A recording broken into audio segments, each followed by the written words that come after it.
First, in any situation, when you're attacked, you need to defend yourself. I always say, what you need to do is try to avoid confrontation to begin with. But if the fight is brought to you, then you need to fight the fight, and you need to survive. So now, most fights start from stand-up position, and then once two people get closer to each other, now they're in a clinch position, and there are times when you're taken down, your back could be on the floor, on the ground, and the other person, the opponent, on top of you. Now, in karate, we don't usually practice that kind of scenario. We try to keep the fight, stand up, use our kicks, punches. If you get into clinch, try to get out of that quickly.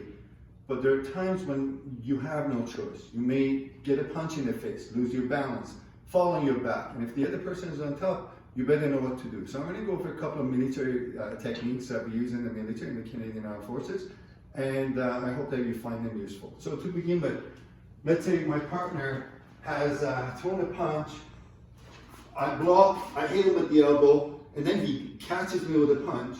As I lose my balance, I grab his arm, I pull me, now I have him in this position. From this position, I can hit him with a couple of elbows, I can bring the leg up here, pull the leg in, now I have him in what we call triangular chokehold, couple of elbows, and then the more I pull this leg in, I'm constricting breathing and blood flow to his brain. So I'm letting go so that my son doesn't go to sleep.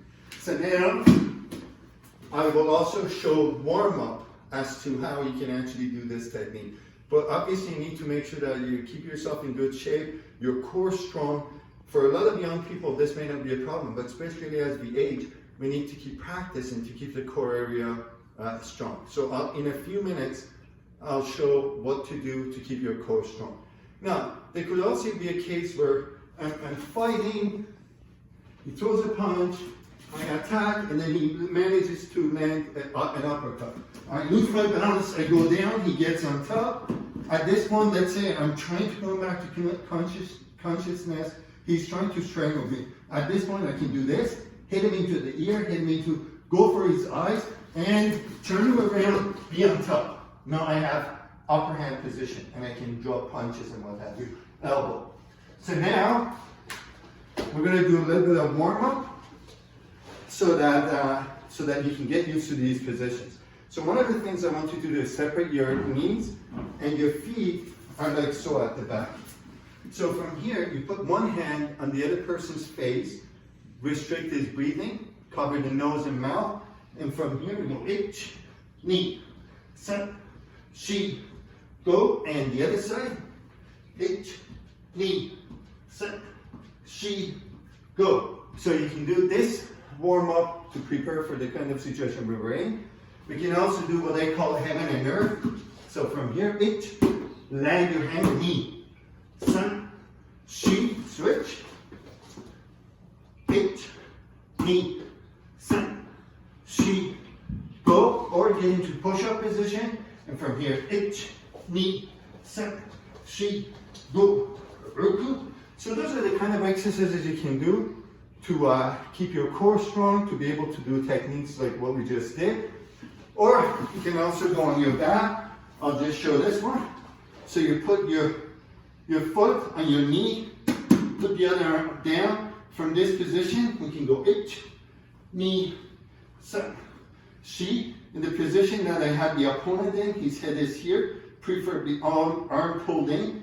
I can put one hand on the knee, the other hand on the foot, and restrict the space here. Now, some people like it this big, but most people are not that small. The other thing is, especially again as you age, you want to keep your core strong. This is more practical to me. So grab your foot, grab your knee, and punch it. So we do the technique one more time. He throws a punch, I hit him, I go down, I come into this position, I grab my foot, I grab the knee, come straight. So again, I'm letting go of the pressure because I don't want too much pressure on him. And from this point, I can drop elbows, I can punch this, and that's what I wanted to show for today. Now, we can also finish this session by doing a little bit of Aikido warm-up, so that again, you work on your core. So from here, we can go ich, ni, san, shi, and then the idea is that I get up and I'm ready to fight. And that's it for today. Yes?